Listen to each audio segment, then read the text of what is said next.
Kalinga institute of industrial technology KIIT university Orissa का एक जाना मानी यूनिवर्सिटी है जहां 65 कंट्रीज से 1000 स्टूडेंट पढ़ने आते हैं, अपने सपनों को पूरा करने आते हैं। उन्हीं में से एक थी प्रकृति लम्सर। 21 साल की प्रकृति, जो कि नेपाल की रहने वाली थी, अपनी बीटेक की पढ़ाई करने इंडिया आई थी। प्रकृति अपना बीटेक KIIT यूनिवर्सिटी से कर रही थी, जहाँ उसे अद्विक श्रीवास्तव से प्यार हो जाता है। अद्विक श्रीवास्तव, जो कि लखनऊ के एक जाने माने पॉलिटिशियन का बेटा है। अद्विक ने पहले प्रकृति को अपने प्यार के जाल में फंसाया, उसके साथ फिजिकल रिलेशन बनाया और कुछ प्राइवेट मोमेंट्स की फोटोज और वीडियोस को वायरल कर दिया और उसे बार बार ब्लैकमेल करता था। सिर्फ यही नहीं, वो प्रकृति के कजन के साथ भी फिजिकल रिलेशनशिप बनाना चाहता था, जिसकी वजह से प्रकृति पे इतना ज्यादा प्रेशर था कि उसे समझ ही नहीं आ रहा था कि वो क्या करे, इन सब चीजों को कैसे हैंडल करे। प्रकृति डिप्रेशन में थी और उसके बाद 16 फरवरी 2025 दोपहर के लगभग 3 बजे गर्ल्स हॉस्टल के एक रूम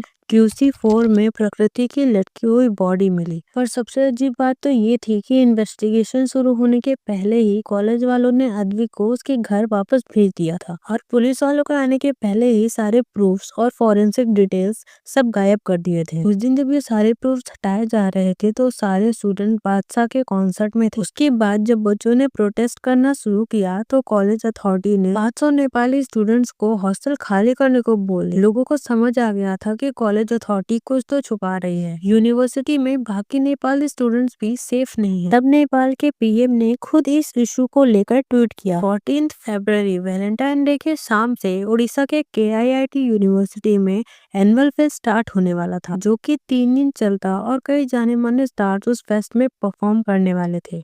मोस्टली सारे स्टूडेंट उस फेस्ट को एंजॉय कर रहे थे। फेस्ट के लास्ट डे 16 फरवरी गर्ल्स हॉस्टल के एक रूम QR4 में प्रकृति की बॉडी लटकती हुई मिली।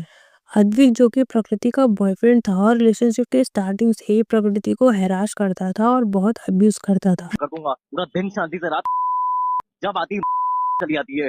माफी मांग प्रकृति, मेरे मुंह मत ला यहाँ से। अजय कुछ माफ कर दो। प्रकृति अद्विक के साथ इस टॉक्सिक रिलेशनशिप में फंस गई थी।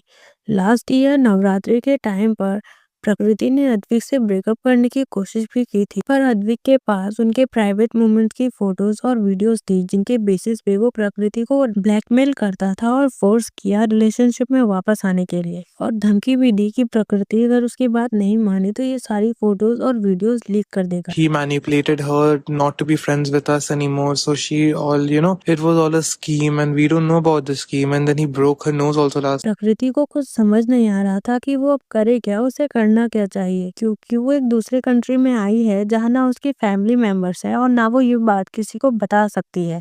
पर फिर भी प्रकृति ने हिम्मत करके कॉलेज के IRO ऑफिस में जाकर कंप्लेंट किया। एक बार नहीं, वो भी 2 बार कंप्लेंट किया। 2 बार कंप्लेंट करने के बाद भी कॉलेज अथॉरिटी ने कोई एक्शन नहीं लिया। एक्शन लेने की जगह उन्होंने ये बोल दिया कि ये आप दोनों का पर्सनल मैटर है। 4 हफ्ते पहले इधर एक कंप्लेन हुआ, उस लड़की ने बोला कि उस लड़की ने मुझे परेशान किया, वो मुझे बहुत हाथ लगाता है, मैनिपुलेट करता है, मुझे पैसा देता है। उसने किया, सर इधर आया, वो लड़की को बुलाया, उसका 2 भाई है, वो बाहर है, 4 लोग उसको बाहर के रोक के रखे आया और सर ने कुछ भी नहीं किया। सिद्धांत रोय सर ने किया, कुछ भी नहीं किया, एक लेटर लिख के छोड़ दिए।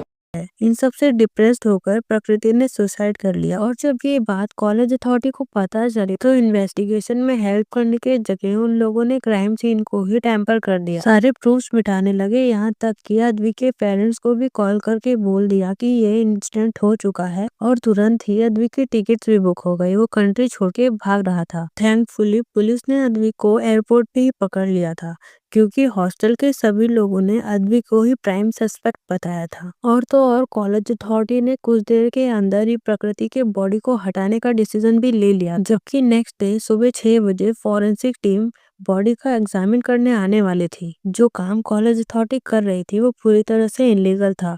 सिर्फ यही नहीं, कॉलेज अथॉरिटी ने डिजिटल प्रूफ्स, मतलब कि प्रियंका का फोन और लैपटॉप भी गायब कर दिया था। जब स्टूडेंट्स को पता चला कि कॉलेज वाले जो कर रहे हैं वो बिल्कुल इलीगल है और इससे किसी को भी जस्टिस नहीं मिलेगा, तो सारे स्टूडेंट्स प्रोटेस्ट करने लगे। तभी से ये एक नेशनल इशू बन गया। जो लोग प्रोटेस्ट कर रहे थे उनको भी कॉलेज वालों ने टॉर्चर किया। प्रोटेस्ट करने वालों को तो टॉर्चर किया ही, गर्ल्स हॉस्टल के टीचर्स ने नेपाली स्टूडेंट्स को रेसिस्ट कमेंट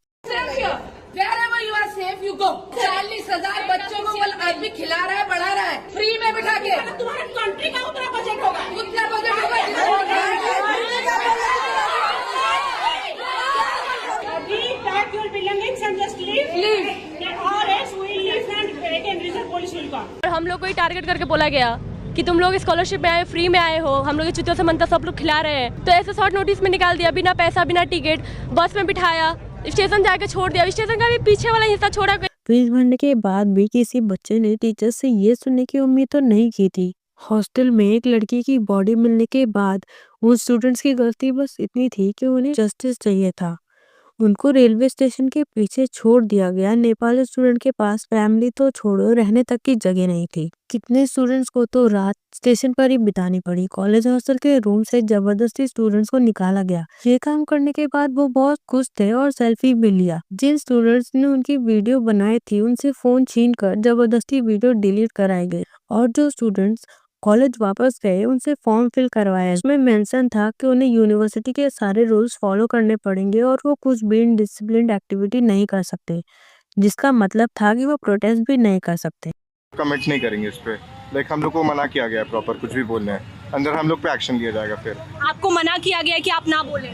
स्टोरी और कुछ रिपोर्ट करने सब चीज़ के लिए मना किया गया है कि इस पे कुछ कमेंट ना करें हम लोग। एक तरीके से आपकी आवाज को दबाया जा रहा है। जो स्टूडेंट्स बाहर से इंडिया आए हैं उनकी रिस्पॉन्सिबिलिटी इंडिया की होती है, पर फिर भी नेपाल के प्राइम मिनिस्टर ने इस इशू पर ट्वीट किया जिससे इंडिया और नेपाल के पॉलिटिकल रिलेशनशिप भी खराब हो सकते थे, जिसकी वजह से कॉलेज ने स्टूडेंट्स को वापस बुला लिया। कैसे आया बताइए आधे रास्ते से? आप नहीं, आपको क्या लगता है हम लोग 5 मिनट 10 मिनट दूर है, चल पैदल जब मन चाह निकाल दिया, जब मन चाह बुला लिए। इस केस की इन्वेस्टिगेशन अभी चल रही है। पता नहीं पुलिस को सारे प्रूफ्स और एविडेंस मिलेंगे भी या नहीं। अद्विक अभी पुलिस कस्टडी में है, पर जस्टिस अभी बाकी है।